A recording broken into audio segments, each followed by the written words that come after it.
Bienvenidos a Cinema Leaks, el programa que se atreve a contarles todo lo que los demás no les dicen sobre sus películas y series favoritas. Yo soy Beca Salas y como siempre me acompañan mis queridísimos amigos El Monitor Geek y Greta Padilla y estamos muy emocionados porque vamos a hablar de 28 años después, una de las películas de zombies que efectivamente más han causado conmoción y que se estrena el mismo año que la segunda temporada de The Last of Us, otra de las producciones de zombies que más han causado ruido y que amamos con locura. Pero yo aquí en este podcast creemos que la pandemia del COVID y la forma en la que reconfiguró la manera en la que nosotros entendemos este tipo de crisis también ha impactado la manera en la que entendemos estas películas. ¿O ustedes qué opinan, amigos?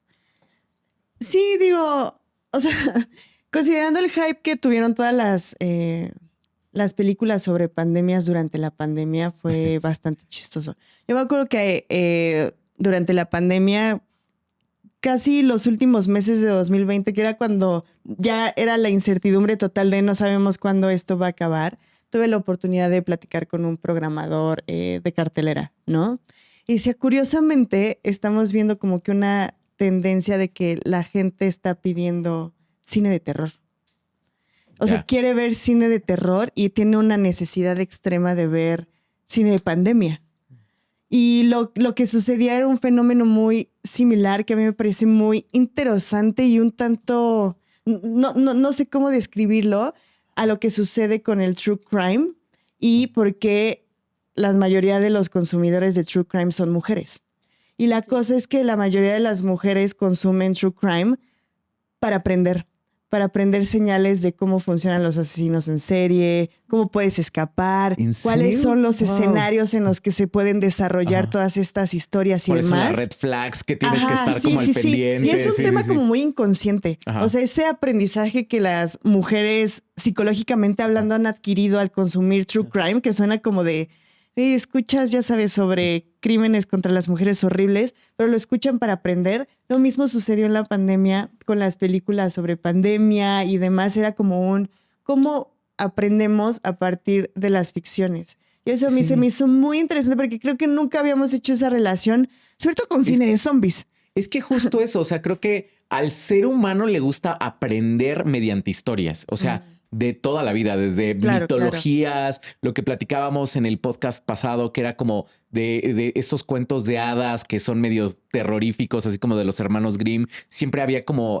cierta enseñanza, cierta moraleja, porque nos gusta aprender acerca de historias. Entonces, siento que puedes conocer mucho del momento histórico que estaba viviendo una cultura a través de su ficción.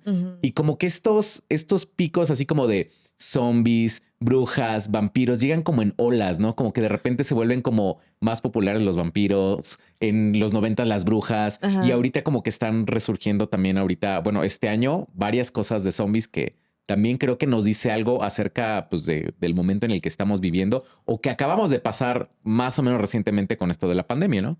Y de hecho, tú tienes muchísima razón, porque hace unos años... Siempre, Beca. Sí, siempre. Eso es muy siempre verde. tiene toda la razón. Pero el Departamento de Salud y Servicios Sociales de Estados Unidos justo hizo un cómic de zombies en donde te decían cuáles eran como los pasos a seguir en caso de que estuvieras viviendo una crisis sanitaria o de repente como que se desprendiera una crisis que te obligara a mantenerte en tu casa. Y era justamente como esta idea de, si estás viendo una noticia muy alarmante, contrólate, busca otro tipo de fuentes. Si ya tienes toda la información y si está corroborado que esto está sucediendo, entonces agarra tus documentos, pero todo es un cómic. Y en el cómic los zombies están intentando entrar a la casa de un cuate y el cuate está así como preparando a su perrito, agarrando la comida, cerrando las mochila de emergencia, manteniendo la calma. Y me parece muy, muy interesante porque sí, o sea, al final de cuentas creo que, como también lo hablábamos en otro podcast, el horror, pues sí es como una herramienta que nos ayuda a entendernos mejor, pero es muy curioso cómo los zombies han pasado, digamos, de las películas de George A. Romero de ser como este misterio, ¿no? De ¿Quién sabe qué pasó? El virus que volvió loca a la gente y de repente te muerden y también tú te transformas. O los de Resident Evil, que es como de, un laboratorio y hay diferentes tipos de zombies y unos son más fuertes, unos corren rápido, otros son estúpidos y no saben cómo... Sí, porque hay distintos tipos de zombies, Sí, ¿no? sí, pero siempre como que tenían este corte más de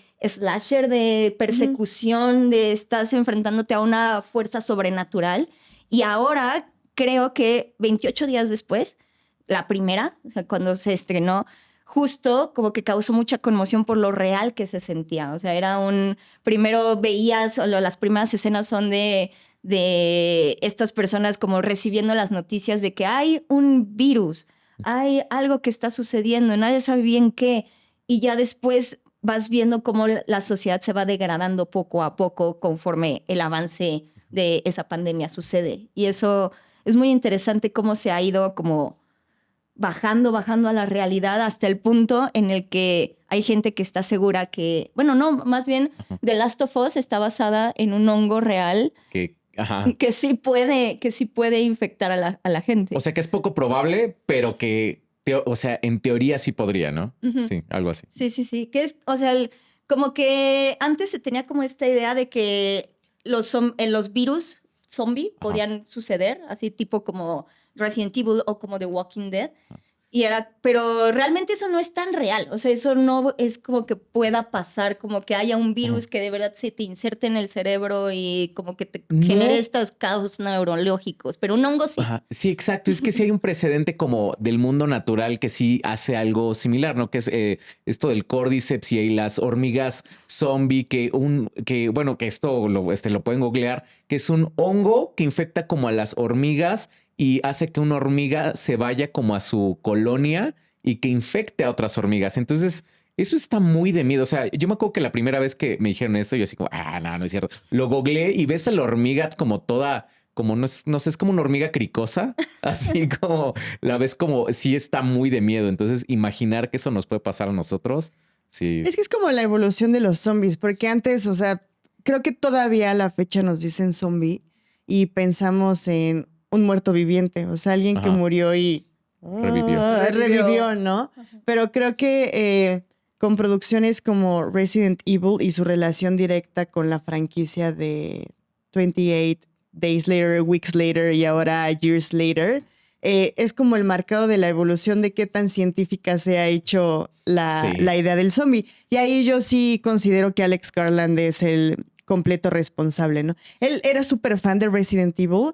Y cuando me volví, así en una entrevista, dice, cuando me volví súper buena en Resident Evil, me di cuenta que eran cero aterradores los zombies porque son lentos, ya sabes, así como pero eran los perros los que me generaban muchísima ansiedad. ¿Los perros zombies? Los perros zombies de Resident Evil, los que le generaban ansiedad y los que se convirtieron en un reto. Y de ahí partió la idea de, ¿qué tal si son unos zombies que se mueven como perros? O sea, que se mueven rápido, no súper lento y que no representen un reto para la humanidad. Y dice de ahí se desarrolló la idea del zombie y el virus de la rabia que vemos en esta franquicia. A mí me parece que así soy muy fan de esta franquicia. Y no solo de lo que hicieron para el mundo de los zombies, sino de cómo realmente establecieron toda esta...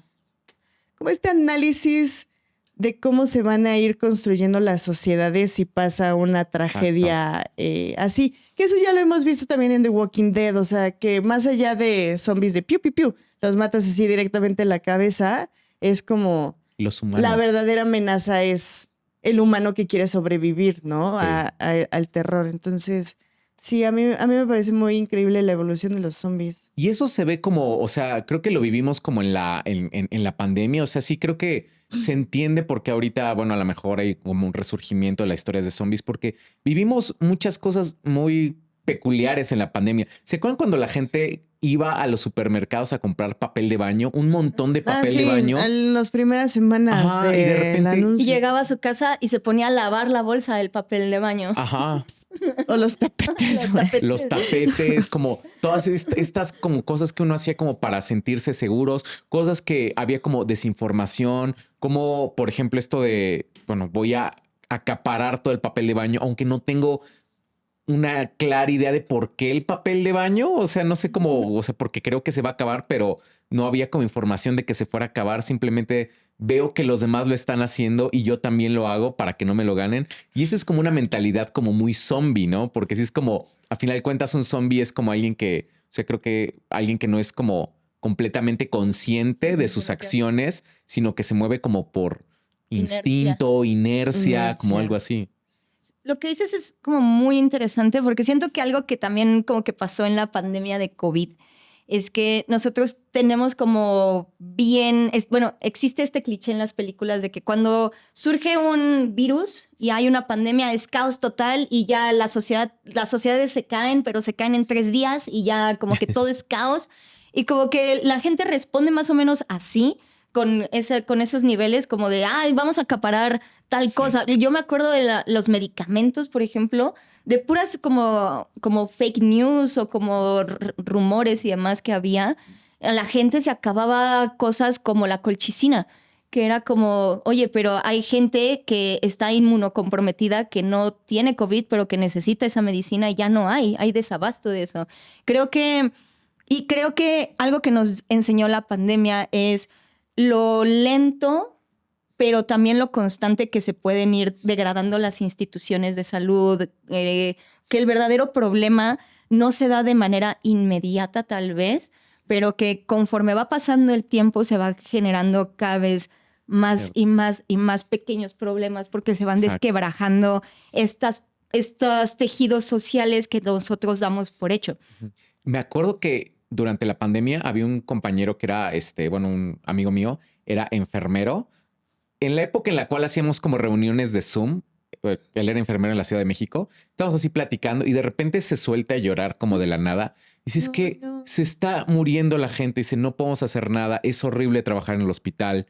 No, o sea, sí se sentó así como de plano se rompió ahí porque pues sí veía de que dice, es que no son solamente las personas que están llegando que necesitan ser como pues puestas como en entubadas y todo eso, sino todas las personas que no podemos atender de muchas otras cosas porque justamente, como dices, lo fácil que se degradan como todas estas instituciones médicas de que se saturan y ya no se pueden como resolver otros problemas que no tienen que ver directamente con la pandemia, sino son problemas que tenemos, ¿no? Pero aún así seguimos viviendo, ¿sabes? Claro. O sea, es como muy curioso de que no, o sea, no colapsa, no es un colapso. Ajá. Sí es un colapso y es una crisis para un grupo de personas, tal vez. O sea, por ejemplo, las personas diabéticas, lo mucho que sufrieron como en la temporada de COVID, o gente que tenía de repente lupus o problemas así, sufrieron un montón, pero como son grupos de personas, hay otros grupos de personas que no están viviendo lo mismo y que viven completamente diferente las pandemias, ¿no? Claro. Entonces, como que esta parte de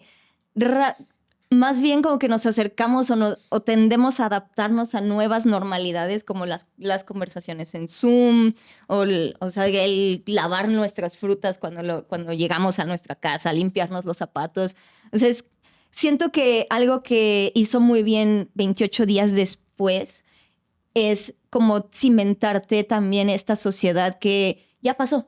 O sea, ya pasó, la gente ahora vive en una nueva realidad y es con lo que están intentando lidiar. Y eso es como muy, muy fuerte porque creo que la pandemia nos dio ese verdadero acercamiento a los humanos se adaptan y vamos como pasito a pasito creando nuevas tradiciones o nuevas costumbres nuevas, pero el impacto emocional que hay, el trauma de perder a un ser querido, lo que ya se vivió cuando está en el foco de la crisis, es algo que no se había explorado, que no se explora tanto de repente en el género zombie, que 28 días después lo retoma. Y ahorita hablaremos de The Last of Us, porque también The Last of Us justo retoma eso. Y ¿qué les iba a decir? Sí, o sea, justo retoma eso y que por eso siento que ahorita no es estos zombies o estas nuevas realidades durante el mundo post-apocalíptico zombie son las que llaman tanto la atención. Así es que creo que le das justo en el clavo y por eso está como la importancia en la propuesta de que además en el mismo año hayamos visto la segunda temporada de The Last of Us, que está planteada 20 años después de que inicia como todo el apocalipsis del Cordyceps, y el título mismo de 28 años después, ¿no? Y está muy interesante porque igual planeando como todo lo estreno y trabajamos en medios, entonces las coberturas y demás. Sopitas. Parte... Sopitas.com. Parte Escúchenla, vayan a verla y vayan a ver sus entrevistas. Parte un poco como de la conversación que nosotros quisimos abrir como con entrevistas y demás, es de cuáles van a ser los parámetros que se establezcan en las sociedades si ocurre algo como lo que pasa en 28 días después o lo que sucede en The Last of Us. Y ya sabes, explorando posibilidades ahí en entrevista como con antropólogos y virólogos y demás, es que las fronteras ya no se pueden marcar, o sea, geográficamente hablando. Ajá, ya no es de, si hasta aquí llega Estados Unidos y el río Bravo es lo que nos divide. No. Sino las fronteras van a ser de comunidades muchísimo más chiquitas. Esto es una hipótesis, ¿no? Sí. De que se van a marcar por tu experiencia física con la pandemia. De si viviste el primer brote. Ok.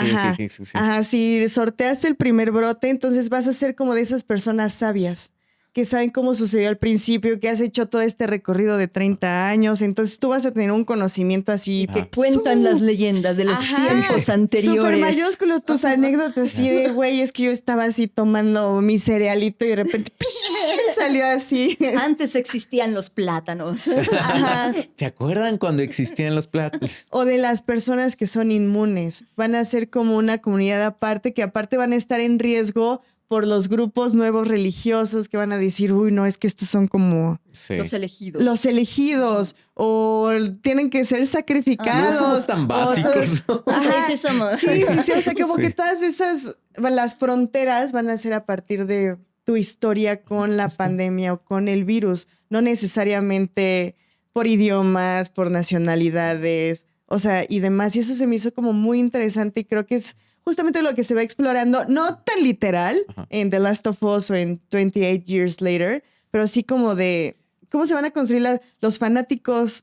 Me gusta los eso. Que agradecen el apocalipsis porque la humanidad de por sí ya estaba así fregadísima. De hecho, hay gente que cree que eventualmente Dios va a subir a los elegidos y va a dejar el mundo así con los puros pecadores y que entraría perfecto en este tipo de narrativas, ¿no? Sí, entonces, sí, y justamente nos habla de otro tipo de zombies, ¿no? Porque también después de la pandemia, los fanáticos. O sea, hay un montón como de fanáticos y así hay un montón de personas que, por ejemplo, juran que la pandemia no existió. Y de repente tienen como este comportamiento como también como medio zombie y son un grupo grande, ¿no? Y agresivo. Sí, y agresivo, sí. Sí. Eduardo Verástegui. Y yo, Dios te va a castigar. Eduardo Verástegui, no. Tengo una tos bien rara. Eduardo Verástegui. Te estás diciendo todo eso, Dios te va a castigar. Pero a ver, o sea, sabemos que la idea de los zombies empezó en el siglo XX con Romero, etcétera, pero creo que el siglo XX sí ha sido mega apropiado por los zombies, ¿no? O sea, está la franquicia de Exterminio, que en español es Exterminio, está The Walking Dead, pero también están todas estas parodias de Mi novio es un zombie o la de Orgullo y Prejuicio y zombies. Sí. Y está The Last of Us y, o sea, como que sí hay un mayor número de producciones. Entonces, ustedes que han consumido y demás, yo les quisiera preguntar, ¿ustedes qué han aprendido de las películas de zombies? O sea, ¿cuáles son sus reflexiones así de...? Fíjate que a mí me gustan mucho las películas de George Romero y también hay una película con Aubrey Plaza que es fabulosísima, pero voy primero con George Romero porque a mí me gusta mucho como estas metáforas para hablar de temas sociales. Y que como el género de terror es como muy claro, ¿no? Y Romero utilizaba a los zombies como para quejarse del consumismo desmedido de las nuevas sociedades, ¿no? De hecho, una de sus películas Black Friday y cosas así, ¿no? Sí, totalmente. Una de sus películas más icónicas que de hecho Zack Snyder le hizo un remake, pues es la película... slow motion y cámara. Sí, por supuesto. Obvio. Claro que sí. Y son zombies que están en un centro comercial.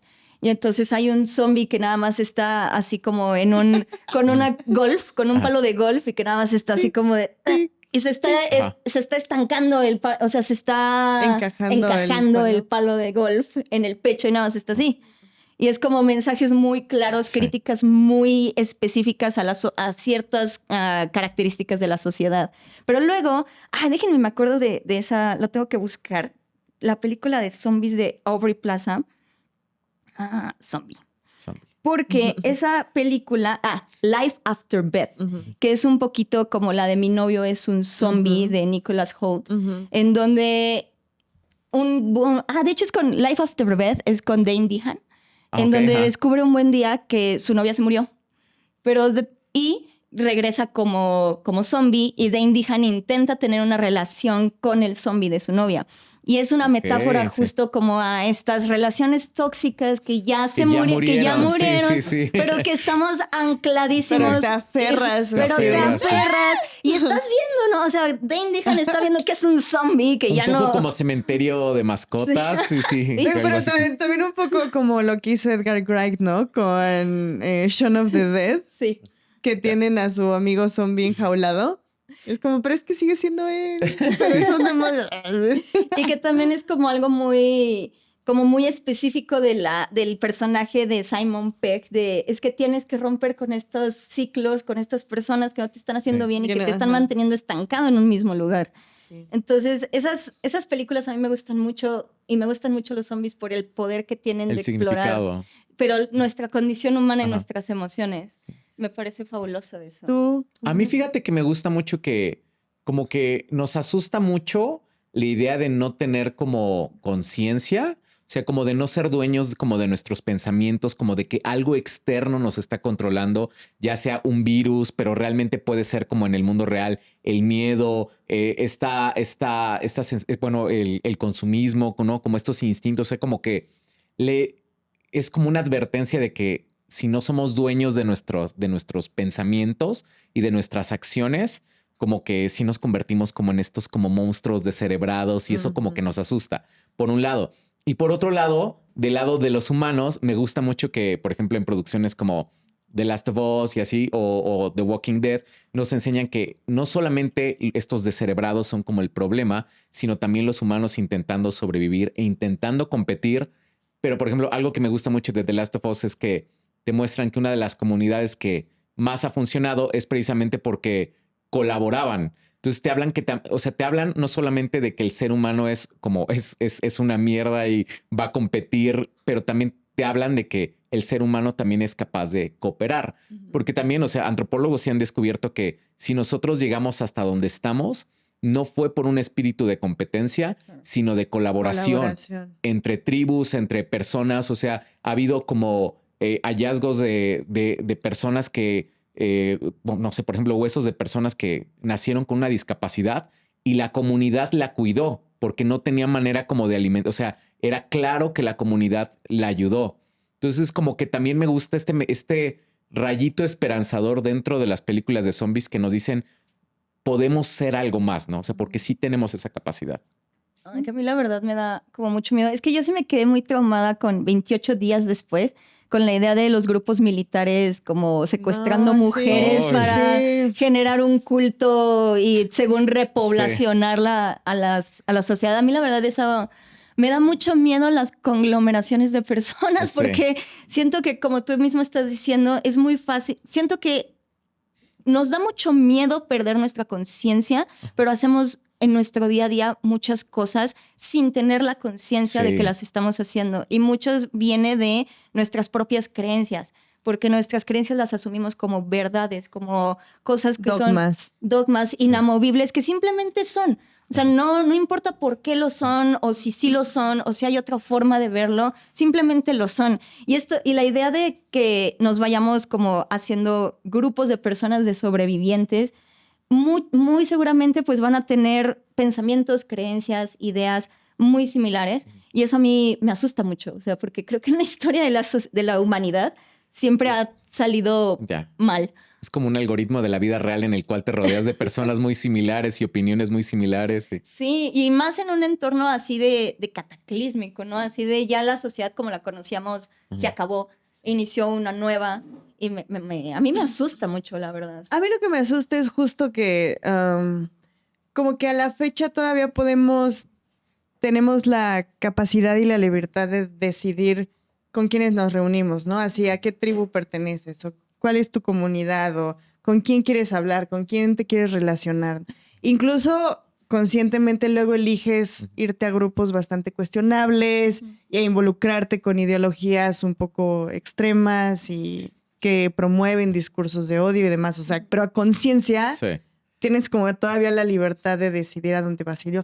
Y yo siento que en un apocalipsis como The Last of Us o lo que sea, no tienes otro remedio más que unirte a un grupo porque tienes que sobrevivir, ¿no? Entonces creo que perder la libertad, quizá momentánea, y con momentánea digo, quizá te dure 20 años hasta que se vuelva a establecer un orden medianamente decente, no sé, es reunirte con personas con las que no coincides en lo absoluto. Y al mismo tiempo, a mí lo que me parece fascinante justo sería como la capacidad de adaptarte. Y no necesariamente de adoptar esas doctrinas, pero pues toleras, no sé, y demás. Igual la instauración de gobiernos, que nunca es que hemos decidido así de, sí, nosotros decidimos que todo fuera democracia. No, no es que sea así, pero justo todos los grupos que tengan un mínimo de poder X o Y son los que van a establecer el nuevo orden mundial. Y la otra cosa que es muy teta, pero sí viene de Zombieland, y es como, güey, si no empecemos a cuidarnos ahorita físicamente, no vamos pero ni a durar 2 minutos, ¿sabes? O sea, una corretiza zombie, yo no la aguantaría. O sea, yo genuinamente no la aguantaría. El otro día se me olvidó algo y ya tenía que irme en el coche y ya sé, entonces me bajé corriendo, se me dobló el pie. Me duró 3 días el dolor de tobillo. Ya sabes, es como de... Y a ver si ahora llega un apocalipsis zombie, ya vale. Pero es como en Zombieland, ¿de cuándo has visto una gacela calentar antes de huir de la chita, no sé, o del león, no?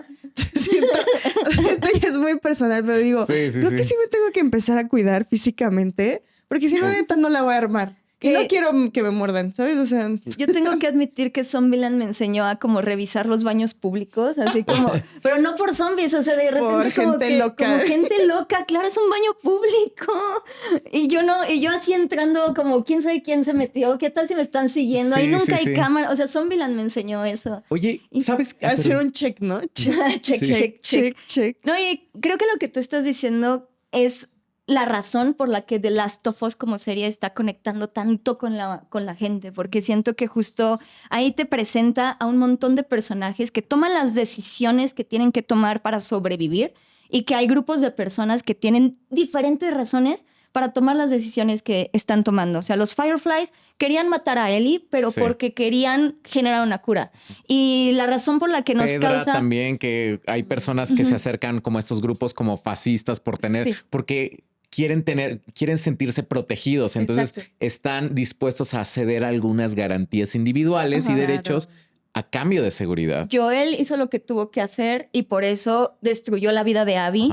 Y Abby tomó la decisión también pues, de hacer lo que le hace a Joel, pero por... Ya me sigue doliendo. Y sigue doliendo. Y lo retador es que conoces a estos personajes, ¿no? Amas a Joel, amas a Ellie, son los protagonistas, pero no puedes no ver todos sus errores y todas las malas decisiones y cómo el pasado los persigue. A mí se me hizo hermosísima la escena de la terapia con Catherine O'Hara en el primer episodio. Sí, está muy buena. Pero es que ese estira y afloja de mataste a mi esposo. Y en el videojuego, Eugene es una frase. O sea, de, mataron a Eugene, pobrecito. Ay, qué tristeza. Bueno, seguimos jugando. O sea, de que están platicando Tommy y Joel. El muerto al pozo y el vivo al gozo. Y nosotros, bueno. Y le están dando como, oye, ¿qué tal que Eugene tenía una esposa? Y la esposa sobrevive y ahora tiene que tratar a su asesino. Es algo que... Y es completamente razonable que lo haya matado, pero pues de todas maneras te tengo mucho odio, te odio. De que lo entendemos, o sea, de la fibra social como la conocíamos se perdió y todos hicimos lo que teníamos que hacer, pero...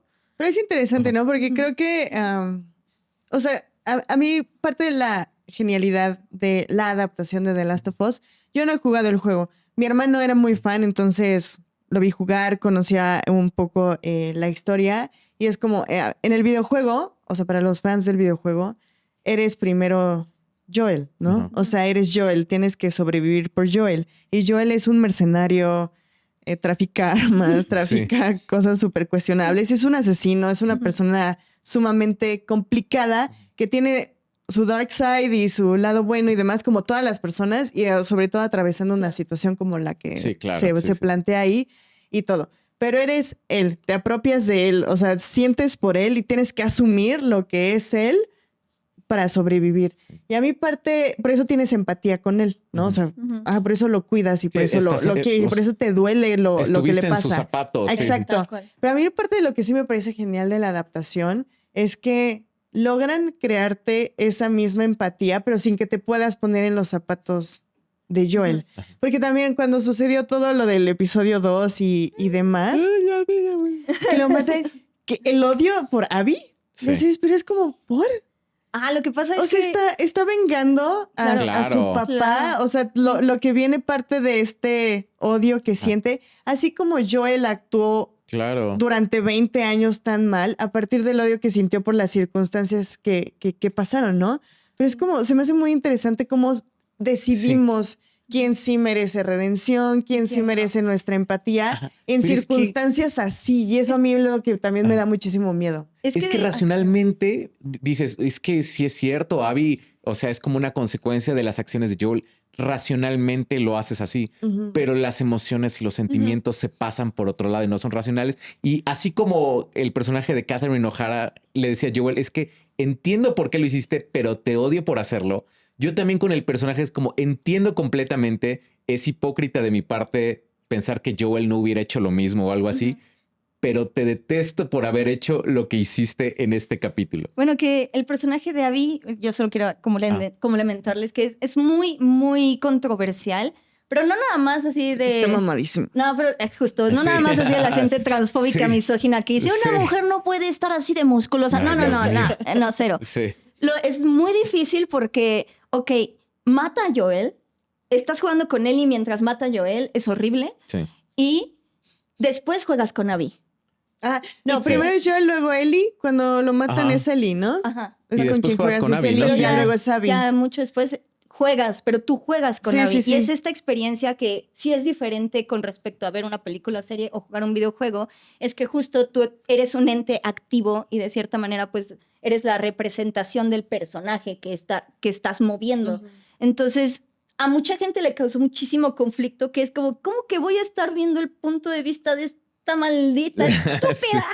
Y, o sea, su arco está súper fuerte, entiendes a la perfección todo lo que vive, pero sí es como algo, o sea, sí es algo que como gamers, o sea, como gente que jugó el videojuego le causó así como un cortocircuito. Y por eso es genial, ¿no? Y por eso se trasladó a la serie. Sí. ¿No se les hace muy interesante que, o sea, nuestra cultura ya, o sea, como ha encontrado tantas referencias a los zombies, tantos paralelismos con el mundo real y nos hace clic mucho como las ideas como de zombies, pero realmente esta idea de los zombies viene como de culturas africanas y como cosas como de vudú en las cuales había como un hechicero que controlaba como a los muertos y todo eso, pero eso no es nuestro. Realmente es algo de una cultura ajena a nosotros, pero nos hizo a nosotros mucho clic y por eso como que le encontramos como tantos parecidos con la realidad y nos hace como todo el sentido del mundo, ¿no? Pues es que después con la esclavitud, de cierta manera, pues es reducir la humanidad de una persona al servicio de otra y convertirla pues en un cuasi animal que crees que no tiene conciencia. Wow, esto se puso... se puso muy oscuro. Sí, ya nada más como para ir cerrando lo que estabas diciendo de como un poquito la imposibilidad de racionalizar las emociones, ¿no? O sea, de lo que estamos diciendo, ¿no? Justificas ciertas acciones, tú decides quién está bien y quién está mal. Se ha reflejado mucho ahorita en la extraña cultura de la cancelación, ¿no? O sea, de cómo decidimos quién sí merece un perdón, quién no, quién sí debe desaparecer, quién no. Pero la imposibilidad de racionalizar las emociones en un contexto actual, o sea, real, ahorita, el trabajo que nos cuesta, ahora imagínate en uno donde las circunstancias están fuera de control, claro. ¿no? Entonces, qué miedo. Qué miedo. Ojalá no pase. O tal vez sí. La verdad es que el tema de los zombies es muchísimo más extenso y creo que es algo con lo que vivimos día a día, ya sea no solo esperando nuestras películas y series favoritas de zombies, sino cuando hacemos algo automático, cuando actuamos de manera inconsciente, cuando nos sumamos nada más a una horda de, voy a cancelar a esta persona porque me trae likes y porque me gusta el cortisol. Está muy fuerte el tema de los zombies, pero ustedes, por favor, ¿qué opinan? ¿Cuáles son sus películas favoritas de zombies? Déjenos sus comentarios y por favor no se olviden de seguirnos en nuestras redes sociales del podcast y también en nuestros respectivos canales de Greta Padilla, el Monitor Geek y yo. Les agradecemos mucho, mucho, mucho que nos estén escuchando y nos vemos la próxima. Adiós.